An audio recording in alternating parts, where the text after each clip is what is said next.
Good morning, gentle people of the South Coast.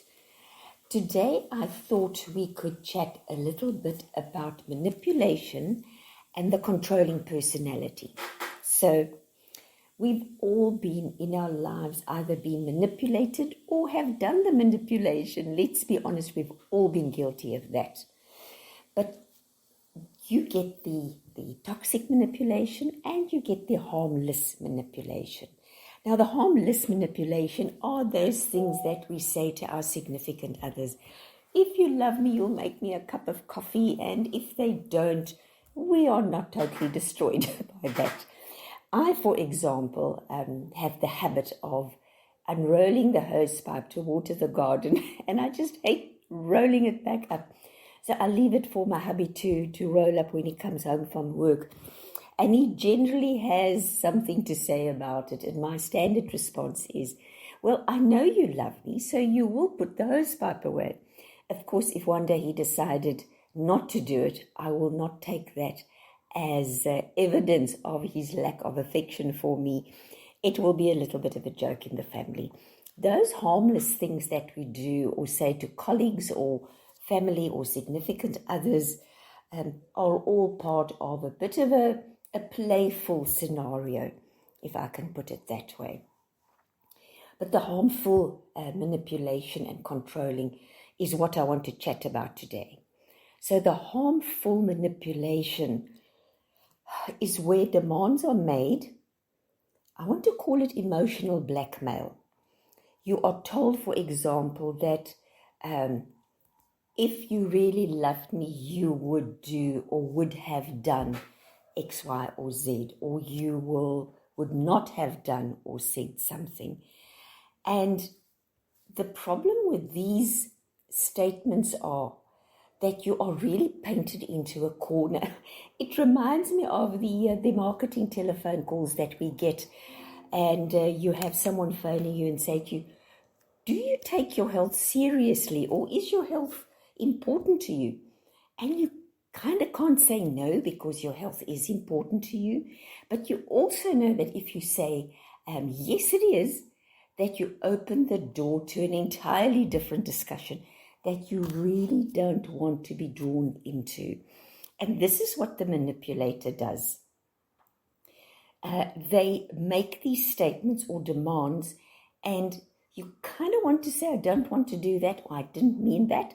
But you also know you can't because the opposite is also not really a desired outcome. So you're damned if you do and you're damned if you don't. The more serious forms of manipulation will, in all likelihood, leave you feeling a bit like, what's just happened? That was not my understanding. What's just gone on? It makes you ask yourself, what's going on here?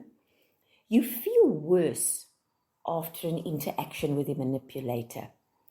And it starts messing with your grip on reality.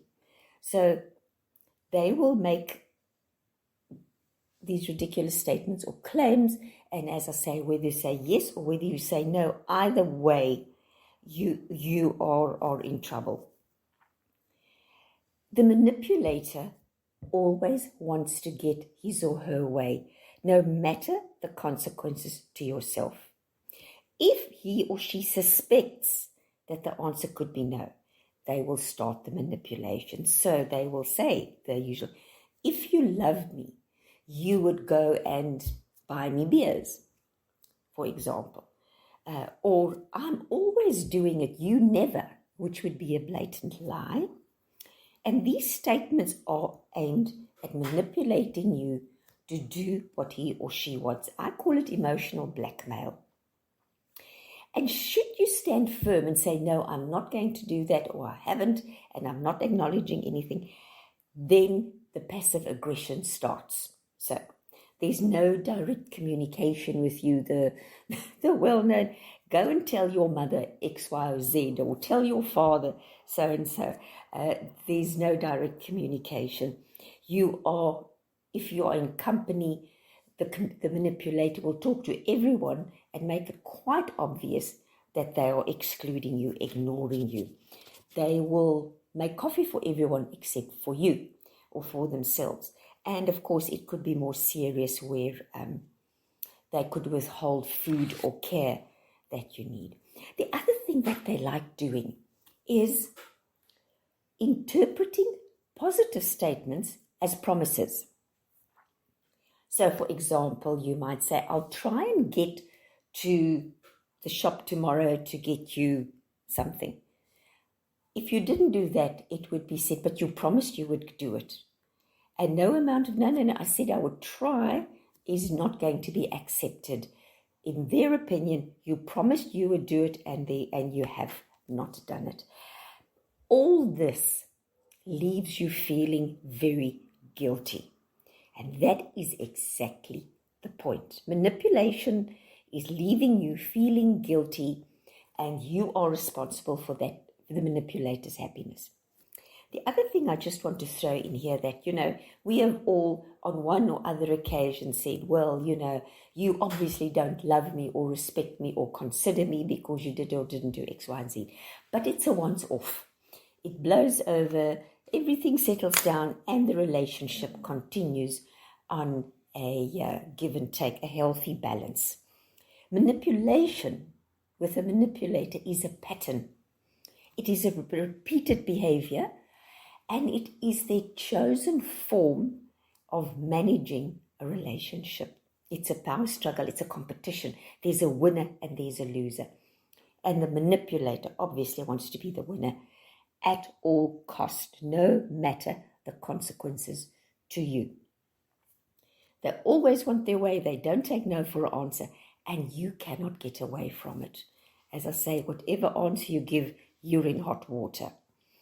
So the long-term consequences of this kind of behavior is very serious, because you start losing your identity. You start identifying yourself in terms of how the manipulator makes sense of the world. In other words, you will start, if you're going to do something, I won't do it this way because I know he or she will see it this way, so I'll rather do it another way that they will approve of. You won't say certain things, you won't do certain things, you won't wear certain things. Oh, he'll think I'm flirting. Or if it's amazing, I won't wear aftershave, she'll think I'm flirting. And so you start losing your identity, and you mark your identity in terms of what the manipulator's interpretation would be or what you think it would be. So that's the one thing, losing your identity. You also lose your grip on reality, because what you thought to be the case was absolutely not the case according to the manipulator. And they can make such a convincing statement that you start doubting your grip on reality. They will lie with impunity. The lies will roll off their tongue without missing a beat. They will look you straight in the eye, hold you by the shoulders, and lie to your face. So again, what you thought were the situation is now convincingly turned on its head, and you start losing your grip on reality. So it messes with your identity, it messes with your grip on reality, and of course, you lose all autonomy. You are now doing things as and when and how the manipulator wants. They take and take and take, and it is never enough. It leaves you feeling totally inadequate, and you may even try harder to please the manipulator. You keep quiet just for the sake of peace. You really start reconstructing yourself and your actions according to the manipulator. And you know what? It will never be enough. No matter how much you change, no matter how much you try and please them, it will never be enough, because this is about their need for control and their own insecurities, and you can't fix that. The purpose of all this manipulation is, of course, to make you responsible and feel responsible for their happiness and well-being. They do not take responsibility for that. If they're not happy, it will be because of something you did or didn't do, or something somebody else did or didn't do. They will never say, well, I am in hot water because of something I did. It would be your fault. So should you be in a manipulative relationship or suspect that you are, please get professional help. Manipulators, of course, do it for the advantages to themselves that I've said. And when it works, they are not going to wake up one morning and say, oh gosh, I'm not going to manipulate anymore. I'm going to start being nice, play nice. I'm going to take responsibility and it's going to be give and take. They're not going to do that. People don't change winning recipes. Okay. So you need to, if you are or suspect that you are, you need to get professional help so that you can discuss it with someone and you can find the best way forward. So the manipulator, the controlling personality, they dovetail. And with that, there is a codependency because they need you to make them feel powerful, to feel like the winner.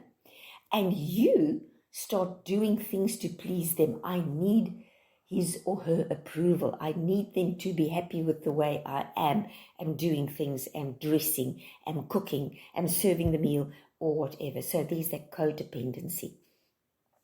An unhealthy one, but a codependency nonetheless. And it really starts off initially with overdoting. So the typical characteristics of this controlling, manipulative personality relationship starts off by overdoting. They can't do enough for you. They keep telling you how wonderful you are, how amazing you are, how they cannot imagine their lives without you. And it tapers off. After a while, a little bit of criticism sneaks in here, a little bit of criticism sneaks in there, and of course, initially you overlook it because he or she's been so amazing. They've been telling me how much they love me and how amazing they think I am. So maybe I did slip up. Maybe I was oversensitive. Maybe I was inconsiderate. And that is the knife's edge. The next thing they do is they'll try and isolate you. So family and friends, they will drive a wedge in between those relationships so that the purpose of that is obviously one, so it breaks the bonds that you have with other people, because what do other people do? For one, it's someone to talk to, it's someone to confide in, it's someone that may say to you, come on, you've got to stand up for yourself. And of course, it gives you a perspective. If you can say, my friend's relationship, my sister's, my parents' relationships are not like this, yet I am in this relationship where this is happening. So if they isolate you, not only don't you have a comparison to make to other relationships, you also have nowhere to go and no one to talk to. They put down your confidence by constantly criticizing you and making you doubt yourself. They break your confidence down. They don't entertain questions. They get very frustrated when you ask them questions. But why didn't they do this, or why did they say something? They get very frustrated with that. Don't like being questioned. So again, you don't question them. Rather keep quiet for the sake of peace, and you sit holding the monkeys and they don't have to explain themselves. As I've mentioned earlier, they lie. They lie effortlessly. Where the rest of us, we think, well, I don't lie that, I don't like lying, or, I've got my till, people know when I'm lying. It doesn't come to me easily, I'm not convincing. They have all those skills waxed. They can lie so convincingly that you start doubting yourself. They try to change you. They will criticize what you wear, how you wear your makeup, how you wear your hair, all sorts of things. So they change you and you start losing your identity, as I mentioned earlier. You start doing and saying things that you hope they will approve of. They criticize others. They build themselves up by criticizing others, particularly people who are held in higher esteem than they, have a better position, are wealthier, drive a nicer car, have a better, they will break them down so that they can look better. Instead of reaching, striving to become more, to become better, they rather break other people down. And they will criticize your friends to you.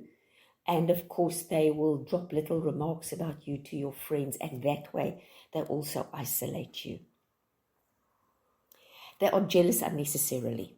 You are wearing that because you're flirting, or you are putting on aftershave because you're flirting with the lady at work, or whatever the case is. Utterly unfounded, unnecessary jealousy. They do not have close friends. People who befriend them, who they befriend, after a relatively short period, decide, you know what, I cannot deal with this, and they just drift away or end the friendship. So they don't have close friends. They have acquaintances, but no close friends, and they certainly don't want you to have any close friends. They divide and conquer, as I say. They will, if you have a close friend, they will criticize the friend, so you don't feel comfortable inviting that friend over, and vice versa. They will, if you're going out to make coffee or to the loo, they will drop a remark to your friend saying, oh, well, you know, Lee said this about you also. And they will drive a wedge in because they want to isolate you. They abuse their administrative or economic power, particularly where there are economic issues involved, where you are perhaps, I want to call an economic prisoner, and haven't got the means to just leave. They will abuse that. They will make sure you know that they pull the purse strings, and if you don't behave yourself, there will be financial consequences. Or if there's administrative power, they won't sign documents. They won't allow you to do certain things. They like that control. They may say something like, I don't want you to use the washing machine today. I want you to wash by hand. Or I don't want you to use your hairdryer today or this week. And whilst it may seem like a little thing initially, it impacts on your psyche. You are in their power, and they have the power to control even the fact that you may or may not use the hairdryer today, or go out in the vehicle, you know, don't put unnecessary mileage on the vehicle. All those administrative things they abuse. And as I say, they control your reality. When you say something is pretty, they will say, no, that's not pretty at all. That is, and they'll have a host of reasons why it's not pretty, and you will start doubting your own perceptions, your own likes and dislikes. They leave you feeling guilt-ridden. They leave you feeling ashamed of yourself. They leave you feeling inferior and humiliated. And here I want to ask, often in company, they'll make an unkind remark about you. But they'll do it in such a way that if you say nothing, they got away with it. But if you do say something later on, they would probably respond by saying, I was just only joking. You know, don't be so sensitive. I was just joking. Don't take it so seriously. You're far too serious. And that way, again, you're damned if you do and you're damned if you don't. If you don't say anything, that remark has been made and left. If you do say something, they have left the back door open, and they can say, I was just joking, don't be so serious. And again, you feel guilty thinking, well, now I've spoiled a perfectly good evening by being so oversensitive or taking it seriously when it wasn't the intention. But again, as I've said, when you think your hair needs washing, it probably does. Trust your instincts. If something doesn't feel right, it probably isn't. So if those remarks are made and they don't sit well with you, they are probably intended to hurt you, to humiliate you, to break you down, to make you less in the eyes of other people around you. Now, how good those friends are and how well they understand the manipulator will, of course, determine whether they buy into that or not. But it is still a very hurtful and humiliating experience for yourself. My advice to you, if you are in a manipulative, controlling relationship, is get out of it. It is not going to get better. You cannot fix this person. It will never, and you will never be enough. And you will become a husk of a person. So get professional advice. Talk to someone who can help you work through this and who can help you navigate the difficulties. The other thing about this relationship is that you're not just going to walk away easily. They don't like being left. They do the leaving, not you. So walking away, ending the relationship is not going to be easy. You have to know that. And therefore I say it is best to talk to a professional person who can help you navigate this and also give you the correct advice, because there may be some legal things, processes involved down the line, whether it's divorce or division of property or ownership of a vehicle or pets. Those kind of things need them to be dealt with in the correct way. Of course, if you really want to give it a go, you can suggest couple counseling to this person and go to someone who is in a position professionally to help the manipulator.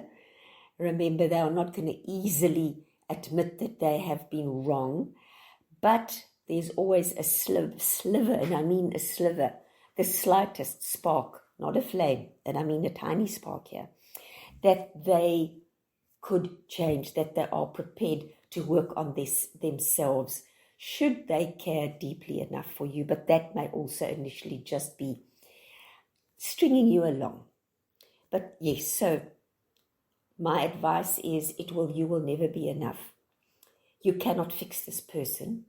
You will give and give and give and give till there is nothing left but a husk of you, of yourself, of your former self. And at the end of the day, in my experience, it rarely works out. I had a client years ago who was married to a man like that, and every week she would take something to a friend's house and literally smuggle her possessions out of the house until she had enough to just one day go to work and not come home. Because in her situation, it had escalated to physical abuse as well, which often happens. It does not stay with verbal, psychological manipulation and control. It can and often does spill over and become physical abuse. As the manipulator and the controlling becomes more confident and sees him or herself as more powerful, and remember, women can do that as well. There are abused men as well out there. They can become physically abusive. And again, you are left feeling that you've done something wrong. I'm guilty. I should try harder. And all that is, of course, nonsense. So my advice is, first and foremost, if you suspect you are involved in this kind of relationship, get professional help and let someone who is qualified and experienced help you navigate that. I hope that this was helpful. So if you are or know somebody who is in this kind of relationship, you can pass this information on. And as always, if you want to contact me, you may do so on 082 330 2439, or you can drop me an email at leefoulislifecoach@gmail.com. I wish you all a very happy day and a very happy week and some cooler weather coming our way. Bye now. The radio station you can't live without. This is your radio. This is South Coast Radio.